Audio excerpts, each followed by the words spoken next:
নমস্কার বন্ধুরা, welcome to এসটিউনিক sports. বন্ধুরা, এই ভিডিওতে আমরা কথা বলবো আইপিএল এর মেগা অকশন ডে 2 নিয়ে। আজকেও কিন্তু অকশন হবে, প্রত্যেকটা দল চাইবে আরও বেশি শক্তিশালী দলগুলোকে করে নিতে।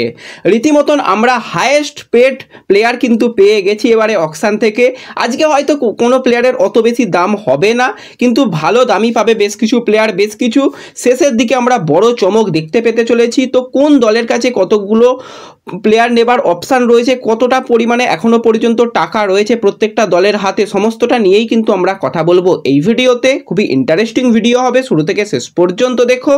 আর ভিডিও ভালো লাগলে সকলে একটু লাইক শেয়ার করে দিও। আর যারা চ্যানেলে প্রথমবারের জন্য এসেছো, মনে করে চ্যানেলটাকে সাবস্ক্রাইব করে নিও, তাহলে তোমাদের প্রিয় দলের খেলার সমস্ত আপডেট তোমরা এখানে পেয়ে যাবে। তো চলো আর দেরি না করে ভিডিও শুরু করা যাক। তো প্রথম দিন অকশনের পর কিন্তু আমরা রীতিমতন প্রত্যেকটা দলের কাছেই টাকা এবার কমতে দেখছি। কারণ পাঞ্জাব তারা যেরকম টাকা নিয়ে এসেছিল, সেখান থেকে পাঞ্জাবের টাকা অনেক কমেছে, এবং তারা যেরকম বড় বড় দাম দিয়ে প্লেয়ারদের নিচ্ছে, টাকাটা কমবে, এটা স্বাভাবিক ব্যাপার। তো প্রথমেই যদি আমরা পাঞ্জাব কিংসকে নিয়ে কথা বলি, তো পাঞ্জাব কিংসের কাছে কিন্তু আর পার্স ব্যালেন্স বাকি রয়েছে 22.5 কোটি টাকা। 22.5 কোটি টাকা তাদের আর পার্স ব্যালেন্স রয়েছে। তারা কিন্তু টোটাল 12 জন প্লেয়ারকে নিয়েছে, এবং ওভারসিজ প্লেয়ার যদি কথা বলি, তো ওভারসিজ প্লেয়ার কিন্তু মাত্র 2 জনকে নিতে পেরেছে। তো এখনও ওভারসিজ প্লেয়ার 6 জন লাগবে, এবং সর্বোচ্চ অনেক প্লেয়ারকেই রাখা যায়, কিন্তু সর্বনিম্ন 19 জন প্লেয়ারকে নিতে হবে। তো 7 জন প্লেয়ারের মধ্যে কিন্তু 5 জনকে বিদেশি প্লেয়ার নিতে হবে। তো পাঞ্জাবের কাছে কিন্তু 22.5 কোটি টাকা রয়েছে। তো এরপরে যদি আমরা কথা বলি একটুখানি মুম্বাই ইন্ডিয়ান্সকে নিয়ে, মুম্বাই প্রথম দিনে খুব একটা অ্যাক্টিভ না থাকলেও আজকে মুম্বাই বেশ কিছু প্লেয়ারকে নেবে। তাদের হাতে কিন্তু 26 কোটি 10 লক্ষ টাকা রয়েছে। ওভারসিজ প্লেয়ার হিসাবে একমাত্র প্লেয়ারকেই তারা নিয়েছে। এখনও কিন্তু তারা অনেক প্লেয়ারকে নেবে, এবং তাদের টোটাল এই মুহূর্তে প্লেয়ার সংখ্যা 12 রয়েছে।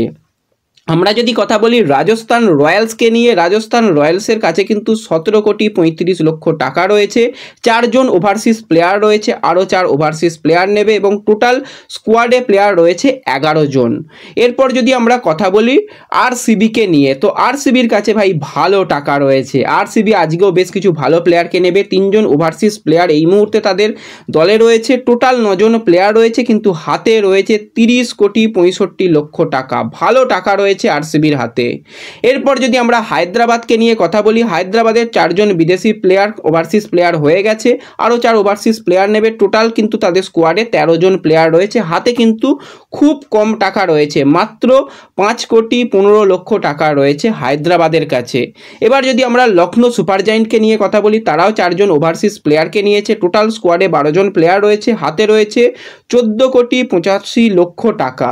কলকাতাকে নিয়ে যদি কথা বলি, কলকাতার কাছে 5 জন ওভারসিজ প্লেয়ার রয়েছে, 13 জন টোটাল স্কোয়াডে প্লেয়ার হয়ে গেছে। হাতে ভালো টাকা রয়েছে, 10 কোটি 5 লক্ষ টাকা রয়েছে। সেই টাকা নিয়ে তারা আজকে অকশনে আসবে। গুজরাট টাইটান্সকে নিয়ে কথা বললে, তারা 3 জন বিদেশি প্লেয়ারকে চূড়ান্ত করতে পেরেছে। এখনও 14 জন প্লেয়ারকে কিন্তু রেখেছে তাদের স্কোয়াডে, আরও স্কোয়াড বাড়াবে, এবং গুজরাট ভালো দল গঠন করছে। তাদের হাতে 17 কোটি 50 লক্ষ টাকা রয়েছে। দিল্লিকে নিয়ে কথা বললে, দিল্লির হাতে 4টে ওভারসিজ প্লেয়ার রয়েছে। টোটাল স্কোয়াডে প্লেয়ার সংখ্যা 13, এবং তাদের হাতে রয়েছে 13 কোটি 80 লক্ষ টাকা। চেন্নাই সুপার কিংসকে নিয়ে কথা বললে, তাদের ওভারসিজ প্লেয়ার সংখ্যা 4, এবং টোটাল স্কোয়াডে প্লেয়ার রয়েছে 12, এবং তাদের হাতে রয়েছে 15 কোটি 60 লক্ষ টাকা। তো সর্বোচ্চ টাকা কিন্তু আজকে রয়েছে আরসিবির হাতে 30 কোটি টাকা, এবং সর্বনিম্ন রয়েছে হায়দ্রাবাদের কাছে 5 কোটি টাকা। তো দারুণ দারুণ কিন্তু আজকেও অকশন জমে যাবে।